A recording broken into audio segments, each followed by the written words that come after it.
So the Olmecs. The Olmecs are considered one of the first civilizations in Mesoamerica. Right, we're talking about the area of modern-day Mexico and Central America. The Olmecs, their homeland is around the area of the modern-day state of Veracruz and Tabasco in Mexico. But at this time, this is the territory of the Olmecs, and so this is where you start to see a civilization forming. Okay, you have the specialization of labor taking place amongst the Olmecs, where certain individuals will specialize in certain jobs, certain occupations, right? So before you may have everyone being a hunter and a gatherer, right, during the hunter-gatherer period. Well, now you have people that have more well-defined jobs. You may have individuals who are priests, and that's all they are. They don't do no hunting and no gathering. Their food is going to be provided for them. They're not even going to be doing farming. You know, their food will be provided for them, but their job is to be a priest. Okay. Then you have political rulers during this time. This is a chiefdom. The Olmecs are a chiefdom, and so you're going to have a chief for various Olmec villages. Right. We're not saying this is an empire. There's not one chief who is chief of all the Olmec villages. No, there's a number of different Olmec villages during this time, and each will have their own chief. And there are some cases where there's a chief who will be the political leader of several different Olmec villages. Okay, and so this is what we have. We have villages. We also have ceremonial centers that the Olmecs build. And so here's where you see some of that specialization of labor taking place. You'll have some individuals who will specialize in working with stone, and they will build palaces for these chiefs, right? Their chiefs will live in a palace. There will be quarters for the priests where they will live. There'll be temples which are built out of stone on top of earthen mounds. An earthen mound, which basically we're talking about a large mound platform that was made of earth, an earthwork, and there would be a temple built on top of that, right? And so we have some ceremonial centers that are being constructed, which are being built by the Olmec people, right? And so this is related to the specialization of labor, where you have individuals doing specialized jobs. Not everybody is doing the same jobs, and so this is going to lead to more social stratification. Some of the major Olmec sites we'll talk about briefly. Let's take a look at a map so we can get an idea of where these are. We have San Lorenzo right here. This is one of the earlier of the major Olmec sites. Had a population of roughly around 2,500 people. Okay, here you will find large constructions, the earthen mounds. You'll find some large buildings, palaces, also stone sculptures as well. La Venta over here, this is another one of the major sites of the Olmec. It rose a little bit after the downfall or the decline of San Lorenzo. So La Venta, another one of the major Olmec centers. You have about 18,000 people living there. You also have Tres Zapotes later on. This is another one of the major Olmec centers as well. Okay, and so this whole area right here is colored in orange, orangish color, peachish color.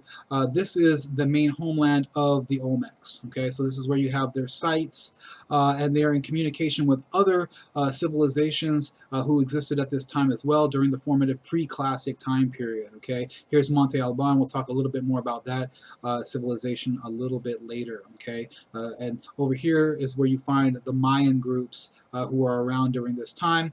You may notice these lines coming from the Olmec Center. These are trade lines or trade routes. Basically, it's illustrating that the Olmecs did have trade communication with these other civilizations in Mesoamerica, and they dominated trade, and they were very influential. The culture of the Olmecs was very influential during this time, and we'll take a look at examples of that influence in just a minute. Okay, so those are some of the major sites of the Olmecs. As I mentioned earlier, we have specialization of labor taking place amongst the Olmecs. This is a chiefdom. Starting to see political organization. We're seeing construction being done in stone of these ceremonial centers. And so you're going to have social stratification, meaning that we have upper classes and lower classes, various different strata or levels of society, right?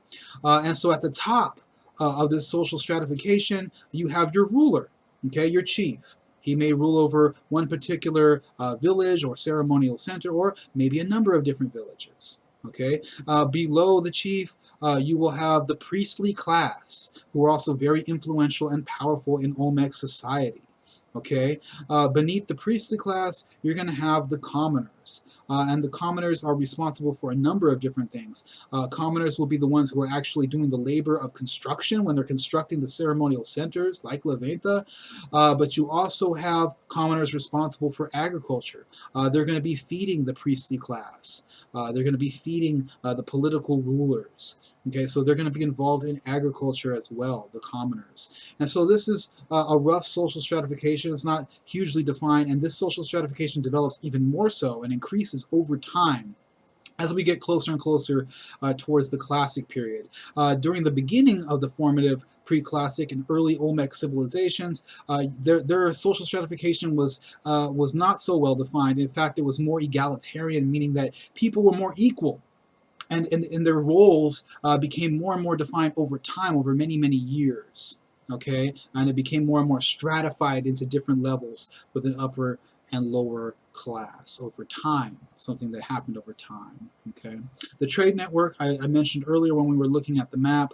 The trade network is basically showing that the Olmec civilization was not isolated. Okay, they were communicating with the Maya. They were communicating with central Mexico, Monte Alban. And so you have the Olmec communicating, trading with other civilizations, and through this trade, they're also spreading their culture. And their culture is going to be very influential amongst the other peoples in Mesoamerica.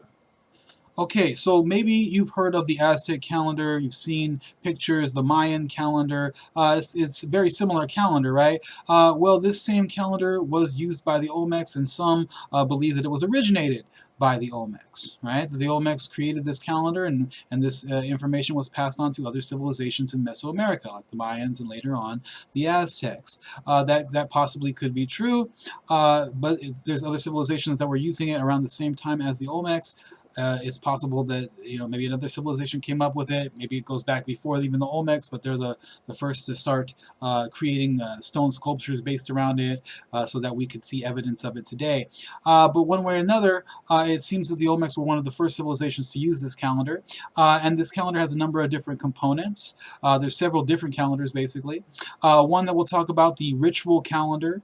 The ritual calendar was a calendar of 260 days, so it wasn't meant to be like our solar calendar that we're using right now, 365 days. They had one of those too, which we'll talk about in just a minute. But the ritual calendar is a little bit different.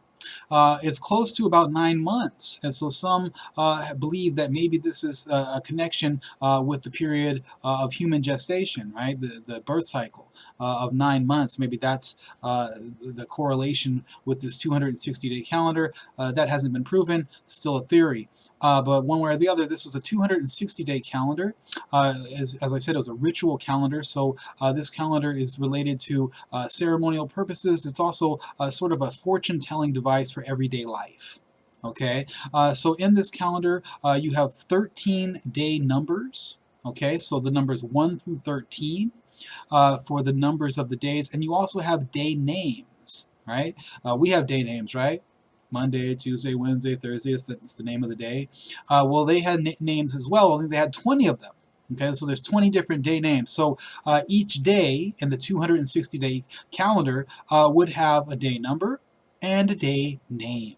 Okay, so for example, the day would be 1 Imix, IMIX. It's one of the day names, and so that's one day name and day number. Right? And so every day had a number and every day had a name. And so it moves in a cycle.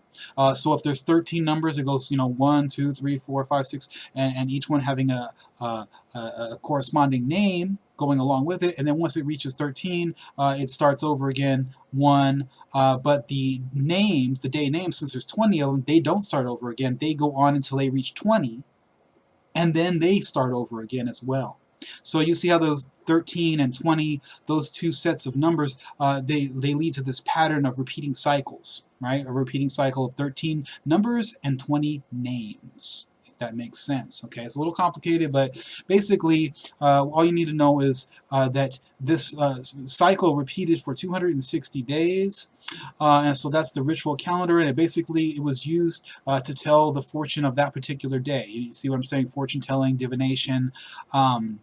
Basically, each day had specific omens that were related to it. So maybe today would be a good day to travel. Maybe today would be a good day to have a ceremony for naming a child. Maybe today would be a bad day for naming a child or traveling or, etc. So each day has certain characteristics to it. Okay, based on its number and its day name and where it falls in this 260-day cycle. Okay, so that's the ritual calendar. There's another calendar, an additional calendar that the Olmecs were using, a solar calendar. This one has 365 days, right? Very similar to the calendar that we use today, only it's broken up in different patterns. And so you have 20-day numbers. Okay, so for this solar calendar, there's 20 numbers, so 1 through 20. And that repeats in a cycle. Every time you get to 20, then you start at 1 again. And so the solar calendar, it doesn't have day names like the ritual calendar, but it does have months. Okay, it is 18 months. And so the way the days would, the characteristics of each day is it would have a day number and the name of the month. Okay, one of the month's name is Pop, P-O-P. And so say you were on the first day of the month of Pop, it would be 1 Pop. Okay, that would be the name of that day. So it would be the day number, the number of that day, and the name of that month, 18 months. Okay, and so with 18 months, each one having 20 days in it, that comes up to 360 days. And then at the end of the year, there's 5 extra days that are added on. These extra days are considered extremely unlucky. You don't want to do anything major on those days. You probably just want to stay in your house if you can for most of those days, because they're very unlucky. Bad things could happen to you if you go out into the world and do things. Okay, and so that leads up to 365 days. It's a solar calendar. The solar calendar has a number of different uses, but one of the main uses is it tells you when to plant crops. Remember, a lot of these Mesoamerican societies are agricultural societies, okay? And so you got to know when to plant, and it's very helpful to have a calendar because that tells you what time of year is the best for planting your crop and when to harvest them, etc. Okay? So you got your solar calendar, you got your ritual calendar. Now, here's the thing. There's something called the calendar round. The calendar round, what is that? You got to know this. It is a 52-year cycle. A 52-year cycle, the calendar round. Okay, now what is this cycle? This cycle is when you use both the ritual calendar and the solar calendar at the same time. At the same time. So that means that every day in that 52-year cycle has unique characteristics for that specific day. And that day will not repeat again until another 52 years. Okay? Now, what am I saying here? Let's give you an example. Okay, so every day in the calendar round, every day in that 52-year cycle, it has a specific day name and day number from the ritual calendar, but it also has a specific day number and month name from the solar calendar. That's 4 different characteristics for every day for 52 years, and they keep changing because every day is a new day name, new number in the ritual calendar. They have their specific characteristics, and there's also a new day number and a month name in the solar calendar, and they have their characteristics. You put those 4 different characteristics related to the number and the names and the month, you put all that together and you have a specific characteristic for that day. And that day and those 4 characteristics will not repeat again because of the way that those calendars interact with each other for another 52 years. And that's the 52-year cycle known as the calendar round. Okay?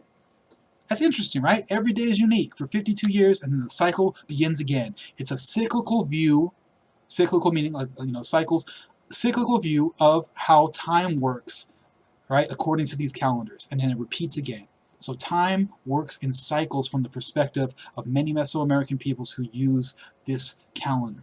And it is believed, hasn't been proven conclusively, but it is believed that the Olmecs may have used the calendar round. They definitely had the solar calendar, they definitely had the ritual calendar. Now whether they used them together in this 52-year cycle is debatable, but there are some scholars who believe that they did use the calendar round. Later Mesoamerican societies definitely used the calendar round, this perspective of these 52-year cycle and these 4 different characteristics coming from the solar calendar and the ritual calendar for every day of that 52-year cycle. Okay? So that's how you understand what the day is. By using those two calendars, you understand what to do that day, what not to do that day. Is it a good day? Is it a bad day for doing whatever you need to do? You know? And so it tells you how to live life based on using those calendars. Okay? And many people in Mesoamerica use those calendars to dictate what they did in their lives. So the calendar, very important. You see the Olmecs maybe creating it. Maybe they developed it. They definitely used the ritual and solar calendars. Okay? It's possible that it might go back even farther before the Olmec civilization. Hasn't been proven conclusively yet. But the Olmecs are one of the first to refer to the calendar in stone, right? In medium that we can see today. We have evidence for. Okay. In addition to the calendars, the Olmecs also created a writing system, right? A system of hieroglyphs. And is this true writing? Hasn't been proven conclusively whether it's true writing, meaning that the glyphs represent actual words. The glyphs may be just logograms, or they may represent ideas or concepts, but it hasn't been proven that they actually represent words themselves, so it's not really considered by most scholars to be a true written language, but it is a writing system. And we have evidence for this writing system going back, being used up to 650 BCE.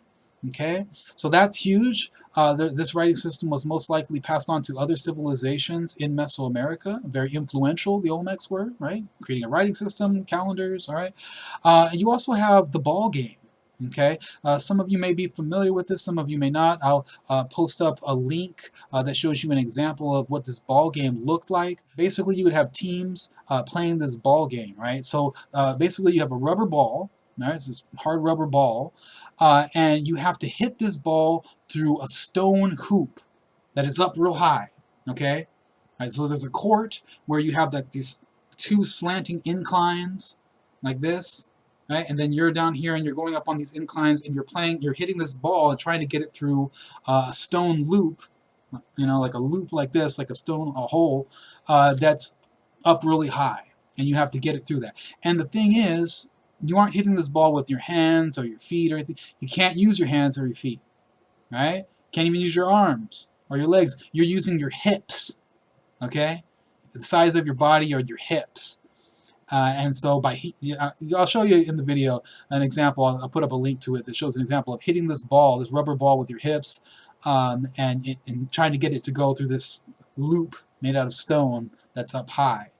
Okay, it's not like a basketball loop like this. You know, like in this way. It's this way, vertical, like a vertical loop. So the ball needs to go through it, and that's how you score, and that's how you defeat the other team. Okay, and so this is most likely a very spiritual game, a game that was connected to spirituality. We're still unclear exactly about the belief system behind the game, but it's very influential. And you have a number of different other Mesoamerican civilizations that played this ball game as well. And the Olmecs, likely one of the first, maybe the first civilization, maybe the creator civilization of this particular game that went on to be played by other civilizations in Mesoamerica. Okay, so we talked about some of the achievements, the cultural achievements of the Olmecs. Now let's take a look at some aspects of the Olmec religion. We'll take a look at a hypothesis by a scholar by the name of Peter D. Haralaman, known as the continuity hypothesis. And so we don't know a whole lot about Olmec religion, but there is a way that we can learn more about the Olmec religion without having all of the physical evidence, because they didn't leave any books behind as far as we know, right? And we are not able to decipher their written language, their hieroglyphs, as of right now. But there is a way that we can learn more about their religion without those things, without that type of evidence. And so that's what the continuity hypothesis is all about. This is a hypothesis put forward by Haralaman. He's a scholar in the field looking at Olmec studies. And so what Haralaman is saying, what is his hypothesis, this continuity hypothesis? Well, the hypothesis is that the majority of civilizations in Mesoamerica over a long period of time followed the same basic religion, or at least they had common characteristics in their religion. Okay? Now, what does this mean? It means that the religion of Mesoamerica right, was continuous, going on from the time period of the Olmecs through the Classic period with the Mayans, all the way up into the Post-Classic period with the Aztecs, that their religions shared certain elements, certain common elements. All right, so the religion kind of, or elements of that religion, continued through those different time periods, going all the way to from the formative pre-classic through the classic into the post-classic. All right, now why is that important? Well, the idea is, what Haralaman is saying in his hypothesis is that because these religious elements were continuous throughout these time periods, we could take aspects from, say, the Aztec religion or the Mayan religion, which we know more about, and project them back onto the Olmec religion so that we can learn more about the Olmec religion based on the physical evidence, the little physical evidence that we do have pertaining to their religion. Okay, and so that would shed a huge amount of light on what the Olmecs believed, and maybe what some of their rituals were, or what some of their ideas about religion or how the world worked were. Okay, because we're able to take religions that we do know more about, like the Mayan religion or the later Aztec religion, and project them back onto the Olmecs, because the idea is that they all shared similar religious ideas. Okay, now Haralaman is coming up with this. Does he have any evidence to support this hypothesis? Well, yes, there is some evidence that supports this hypothesis, the continuity hypothesis. And that evidence is found in Mayan religious works, such as the Popol Vuh. What is the Popol Vuh? The Popol Vuh is a book written by the Maya. It's one of the few works of literature that made its way into the modern time period. A lot of them were burned. Talk about that later. But the Mayans basically wrote down some of their beliefs, and you got to keep in mind there were a number of different Mayan groups, right? And then there was different Mayan dialects as well. But there's a particular Mayan group, the Quiche Maya, who wrote down their beliefs and their origin story of how the world was created, how humanity was created. A number of different histories about certain rulers of the Quiche Maya were all written down in a text called the Popol Vuh. Okay, and so the Popol Vuh is something that we could look at to learn more about Mayan religious ideas. And what we see here is that there's some stories that are detailed in the Popol Vuh that are also related to images found in Olmec artwork. Okay, so what we're seeing is, in some Olmec artwork, there are images that relate to stories that are in the much later Mayan Popol Vuh, the book, the Popol Vuh. Okay, so that means that they must share some type of similar religious ideas. There's a lot of time that has passed between the writing of the Popol Vuh and the artistic imagery of the Olmec that relate to the Popol Vuh, seem to be telling the same story, right?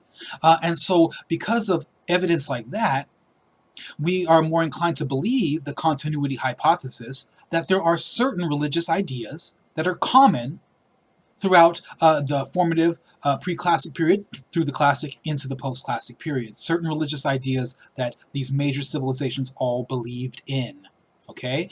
An example of what they all believed in would be the idea that the world was created and destroyed several times, maybe 4 or 5 different times. Okay, that there had been human civilizations that existed, and those human civilizations were destroyed by some type of cataclysmic event or some type of event that happened, and then once again humanity rose up again into a new world and created a new world. Okay, this belief, this religious belief, is found in a number of different Mesoamerican civilizations, and so that's one thing that they have all in common. Another piece of evidence that supports this continuity hypothesis of Haralaman. Okay, so that's great, because that means if there are similar elements within these various different cultures, we can now project our knowledge from, say, the Aztec religion, which we know a lot more about, back onto the Olmecs, especially if we find evidence that seems to relate to that religion, to see if they have similar religious ideas or concepts. Okay, so that's one way that we could use the limited evidence that we have from the Olmecs to learn more about their religious ideas, and that's why the continuity hypothesis is important, and that's why I'm telling you about it. Okay, it's a way for us to learn more about the Olmecs religion, even though there's not a whole lot of evidence that could clearly tell us what their religious beliefs are. Okay? All right, moving on. Another aspect of Olmec religion is the agricultural fertility complex. What is that? Well, basically, all this means is that there was an agricultural or fertility aspect to the Olmec religion. What is that? Give you some examples. There's focus on a sun god, focus on spirits of plants, particular plants. I already told you earlier that there was maize gods, right? The twin maize gods. There's also rain gods. Okay, these ideas of these spiritual essences that are represented by these gods, and there's rituals and ceremonies related to those particular spiritual essences or gods. Okay, and so basically, because agriculture became the main aspect of how these people survived and lived, these aspects of agriculture, the rain, the sun, the plants themselves, become deified. They become like gods, which you communicate with. Maybe there's ceremonies that are related to those gods in order to have a good harvest or to have good weather, so that life and survival can go on, right? And so you see aspects of this in the Olmec religion as they start shifting towards an agricultural way of life, right? So their religion kind of mirrors their way of life, okay? Agriculture, fertility. When I say fertility, we're talking about the fertility of the earth, right? So that it could grow crops, right, and be fertile. Okay, and the last thing about Olmec religion is their rituals. We don't know a lot of specifics about their rituals themselves, but we do know where places where they were held. Okay, and they were held in a number of different places. In urban settings, in their ceremonial centers, rituals would be held there. We already talked about how they had temples built on top of earthen mounds, and their rituals would be carried out there, but also in other places as well, in say, main plazas within the towns, and also in natural areas. Okay, so next to streams, inside of caves. Caves are very important to the Olmec, right? And this might be another one of those common beliefs held amongst various Mesoamerican civilizations, the sacredness of caves. Why are caves sacred? Let me go back a few slides and show you something. Okay, so see this right here? This is a piece of stone artwork from the Olmecs, right? And what this is an illustration of a man coming out of a cave. That's what this is. So this area right here is a cave, and this is a man coming out. Why is that important? It goes back to their origin story of how humanity came into this current world. Humanity came into the world through a cave, right? Through caves. They came from the underground out into this new world, and that starts this new cycle. Right, and so it's a part of their origin story of the creation of humanity in this world, in this life. So caves are considered sacred, and inside caves you would have rituals being conducted sometimes by the Olmecs. Okay, so a number of different settings where these rituals were held, in natural settings as well as urban settings.